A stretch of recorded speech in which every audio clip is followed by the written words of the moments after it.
এখন যেটা দেখাবো তোমাদের এটা হচ্ছে রিকর্ডের গ্লাইকলিক অ্যাসিড। এই গ্লাইকলিক অ্যাসিড টোনারটা ইউজ করলে স্কিনটার সঙ্গে সঙ্গে ব্রাইট হয়ে যাবে এবং স্মুথ হয়ে যাবে। ব্রাইটদের তো অনেকটা ক্লান্তি থাকে ফেসের মধ্যে, ফেসটা দেখলে বোঝা যায় যে 2-3 রাত না ঘুমিয়ে অনেক টেনশন নিয়ে স্কিনটা অনেক বেশি ডিহাইড্রেটেড রয়েছে, ক্লান্ত। ফেসটাতে এই টোনারটা ইউজ করলে কি হবে, সঙ্গে সঙ্গে স্কিনটা স্মুথ হবে এবং একটা ব্রাইট ভাব, গ্লো দেবে স্কিনকে।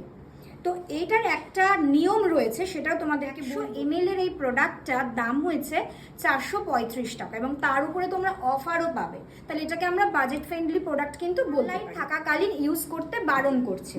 সানলাইট স্কিনকে যেভাবে ড্যামেজ করে সেই সময়টাতে এটা আমরা ইউজ করতে। ব্রাইট যদি সেজে আমার ইনডোরেতেই থাকে তাহলে ঠিক আছে, বা রাতের প্রোগ্রাম ঠিক আছে, কিন্তু আমরা এটা সানের টাইমে ইউজ দিয়ে এটাকে ইউজ করা যেতে পারে। এটা খুব সুন্দর এবং স্কিনকে একটা ব্রাইট এবং গ্লো দেবে, সেটা আমরা এখন ইউজ করে দেখতেই পাবো।